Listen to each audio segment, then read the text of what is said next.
దానియేలు గ్రంథం 4వ అధ్యాయం. రాజగు నెబుకద్నెజరు లోకమంతట నివసించు సకల జనులకును దేశస్థులకును ఆయా భాషలు మాటలాడు వారికి ఈలాగు సెలవిచ్చున్నాడు. మీకు క్షేమాభివృద్ధి కలుగునగాక. మహోన్నతులకు దేవుడు నా ఎడల చేసిన అద్భుతములను సూచక్రియలను మీకు తెలియజేయటకు నాకు మనసు కలిగిన ఆయన సూచక్రియలు ఎంతో బ్రహ్మాండమైనవి, ఆయన అద్భుతములు ఎంతో ఘనమైనవి. ఆయన రాజ్యము శాశ్వత రాజ్యము, ఆయన ఆధిపత్యము తరతరములు నిలుచుచున్నది. నెబుకద్నెజరు, నేను నా ఇంట విశ్రాంతియు నా నగరమందు క్షేమము గలవాడనై ఉండి ఒక కల కంటిని, అది నాకు భయము కలుగజేసిన. నేను నా పడక మీద పరుండి ఉండగా నా మనసున పుట్టిన తలంపులు నన్ను కలత పెట్టెను. కావున ఆ స్వప్న భావము నాకు తెలియజేయుటకై బబులోను జ్ఞానులందరినీ నా ఎదురికి పిలువనంపవల్లని ఆజ్ఞ నేను ఇచ్చితిని. శకునగాండ్రును గారడి విద్య గలవారును కల్దీయులను జ్యోతిష్యులను నా సన్నిధికి రాగా నేను కరిన కలను వారితో చెప్పితిని గాని వారు దాని భావమును నాకు తెలుపలేకపోయిరి. కడపట బెల్తెషాజరు నా దేవత పేరును బట్టి బిరుదు పొందిన దానియేలను వాడు నా ఎదురికి వచ్చెను.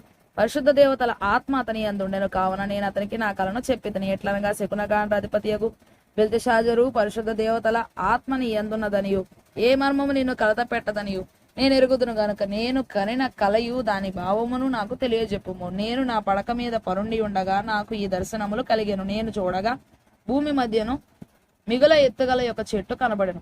ఆ చెట్టు వృద్ధి పొంది బ్రహ్మాండమైనది ఆయను. దాని పై కొమ్మలు ఆకాశమున కంటునంత ఎత్తుగాను దాని ఆకారం భూతలమంత విశాలముగాను ఉండెను. దాని ఆకులు సొగసుగాను దాని పండ్లు విస్తారముగాను కనబడెను. అందులో సమస్త జీవకోట్లకు చాలునంత ఆహారం ఉండెను. దాని నీడను అడవి జంతువులు పండుకొను. దాని కొమ్మలలో ఆకాశ పక్షులు కూర్చుండెను. సకల మనుషులకు చాలునంత ఆహారము దాని యందుండెను. మరియు నేను నా పడక మీద పండుకొని ఉండి నా మనసును కలిగిన దర్శనములను చూచుండగా జాగరూకుడగు ఒక పరిశుద్ధుడు ఆకాశం నుండి దిగివచ్చి ఇలాగు బిగ్గరగా ప్రకటించును. ఈ చెట్టును నరికి దాని కొమ్మలను కొట్టి దాని ఆకులను తీసివేసి దాని పండ్లను పారవేయడి, పశువులను దాని నీడ నుండి తోలివేయడి, పక్షులను దాని కొమ్మల నుండి ఎగురగొట్టుడి. అయితే అది మంచునకు తడిసి పశువుల వలె పచ్చికలో నివసించినట్లు దాని ముద్దును ఇనుము ఎత్తడి కలిసిన కట్టుతో కట్టించి పొలములోని గడ్డి పాలగునట్లు దానిని భూమిలో విడుబుడి. 7 కాలములు గడుచు వరకు వానికున్న మానవ మనస్సునకు బదులుగా పశు మనస్సు వానికి కలుగును. ఈ ఆజ్ఞ జాగరూకులకు దేవదూతల ప్రకటనను అనుసరించి జరుగును. నిర్ణయమైన పరిశుద్ధుల ప్రకటన అనుసరించి సంభవించును. మహోన్నతులకు దేవుడు మానవుల రాజ్యం పైన అధికారి అయి ఉండి తానెవరికి అనుగ్రహింప నిశ్చయించునో వారికి అనుగ్రహించుననియు ఆయా రాజ్యం పైన అత్యల్ప మనుషులను ఆయన నియమించుచున్నాడనియు మనుషులందరూ తెలుసుకున్నట్లు ఇలాగూ జరుగును. బెల్తెషాజరు, నెబుకద్నెజరు నాకు కలిగిన దర్శనము ఇదే. నీవు తప్ప నా రాజ్యంలో మరి ఏ జ్ఞానియు దాని భావము నాకు చెప్పనేరడు. నీ యందు పరిశుద్ధ దేవతల ఆత్మ ఉన్నది గనుక నీవే దానిని చెప్ప సమర్థుడ వంటిని. అందుకు బెల్తెషాజరును దానియేలు ఒక గంట సేపు అతి విస్మయమునుంది. మనస్సునందు కలవరపడగా రాజు, బెల్తెషాజరు, ఈ దర్శనము వలన గాని దాని భావము వలన గాని నీవు కలవరపడకము అనెను. అంతటా బెల్తెషాజరు, నా ఏలినవాడ, ఈ దర్శన ఫలము తమరిని ద్వేషించు వారికి కలుగునుగాక. దాని భావము తమరి శత్రువులకు చెందునుగాక. తాము చూచిన చెట్టు వృద్ధి నుండి బ్రహ్మాండమైన దాయను. దాని పై కొమ్మలు ఆకాశమున కంటునంత ఎత్తుగాను దాని ఆకారము భూతలమంత విశాలముగాను ఉండెను. దాని ఆకులు సొగసుగాను దాని పండ్లు విస్తారములుగాను కనబడెను. అందులో సమస్త జీవకోట్లకు చాలినంత ఆహారం ఉండెను. దాని నీడను అడవి జంతువులు పండుకొనెను. దాని కొమ్మలలో ఆకాశ పక్షులు కూర్చుండెను గదా. రాజా, ఆ చెట్టు నిన్ను సూచించున్నది. నీవు వృద్ధి పొంది మహాబలము గల వాడవైతివి. నీ ప్రభావము వృద్ధి నుండి ఆకాశం అంత ఎత్తాయను. నీ ప్రభుత్వము లోకమంతటా వ్యాపించి ఉన్నది. చెట్టును నరుకుము, దాని నాశనము చేయుము, దాని ముద్దును భూమిలో ఉండనిము. ఇనుము ఇత్తడి కలిసిన కట్టుతో 7 కాలములు గడుచు వరకు పొలములోని పచ్చికలో దాన్ని కట్టించి ఆకాశపు మంచుకు తడవనిచ్చి పశువులతో పాలు పొందనిమ్మని జాగరూకుడకు ఒక పరిశుద్ధుడు పరలోకము నుండి దిగివచ్చి ప్రకటించుట నీవు వింటివి గదా.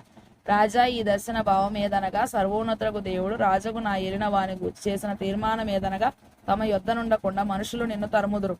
నీవు అడవి జంతువుల మధ్య నివాసము చేయొచ్చు. పశువుల వలె గడ్డి తినదవు. ఆకాశపు మంచు నీ మీద పడి నిన్ను తడుపును. సర్వోన్నతులకు దేవుడు మానవుల రాజ్యం పైన అధికారి అయి ఉన్నాడనియు తానెవనికి దానిని అనుగ్రహింప నిశ్చయించునో వానికి అనుగ్రహించుననియు నీవు తెలుసుకొని వరకు 7 కాలములు నీకు ఇలాగూ జరుగును. చెట్టు యొక్క ముద్దు నుండనీయుడని వారు చెప్పిరి కదా. దాని వలన ఆకాశములు అధికారం అని ఉన్నది. సర్వోన్నతుడు అధికారి అని నీవు తెలుసుకొనిన మీదట నీ రాజ్యము నీకు మరల ఖాయముగా వచ్చునని తెలుసుకోము. రాజా, నా యోచన నీ దృష్టికి అంగీకారం అగునుగాక. ఒకవేళ నీవు నీ పాపములు మాని నీతి న్యాయములను అనుసరించి నీవు బాధపెట్టిన వారి యందు కరుణ చూపిన ఎడల నీకున్న క్షేమము నీకిక మీదట నుండునని దానియేలు ప్రత్యుత్తరమిచ్చెను. పైన చెప్పినదంతయు రాజుకు నెబుకద్నెజరునకు సంభవించును. 12 నెలలు గడిచిన పిమ్మట అతడు తన రాజధాని యొక్క బబులోనులోని నగరునందు సంచరించుచుండగా రాజు, బబులోనను, ఈ మహా విశాల పట్టణము నా బలాధికారమును నా ప్రభావ ఘనతను కనపరచుటకై నా రాజధాని నగరముగా నేను కట్టించినది కాదా అని తనలో తాను అనుకొనెను. రాజు నోట ఈ మాట ఉండగా ఆకాశం నుండి ఒక శబ్దము వచ్చెను. ఏదనగా, రాజుకు నెబుకద్నెజరు, ఇదే నీకు ప్రకటన. ఈ రాజ్యము నీ యొద్ద నుండి తొలగిపోయెను. తమ యొద్ద నుండి మనుషులు నిన్ను తరిమెదరు. నీవు అడవి జంతువుల మధ్య నివాసము చేయుచు పశువుల వలె గడ్డి మేసెదవు.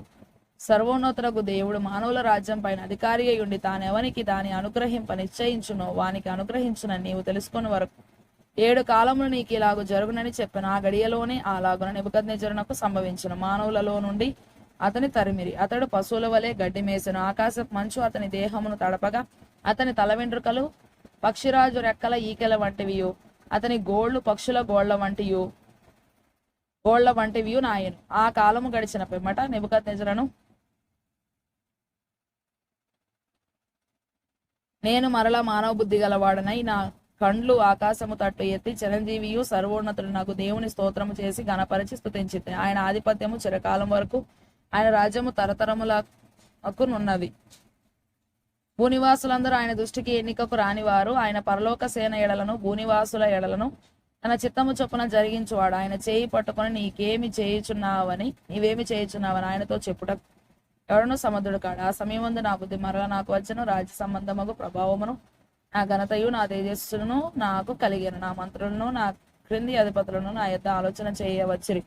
ఆ రాజ్యము నాకు స్థిరపడగా నేను మరి ఎక్కువ ఘనత నొందితిని. ఇలాగ నెబుకద్నెజరును నేను పరలోకపు రాజు యొక్క కార్యములను సత్యములను ఆయన మార్గములు న్యాయములనై ఉన్నవనియు గర్వముతో నటించు వారిని ఆయన అణపశక్తుడనియు ఆయనను స్తుతించుచు కొనియాడుచు కనపరుచున్నారు.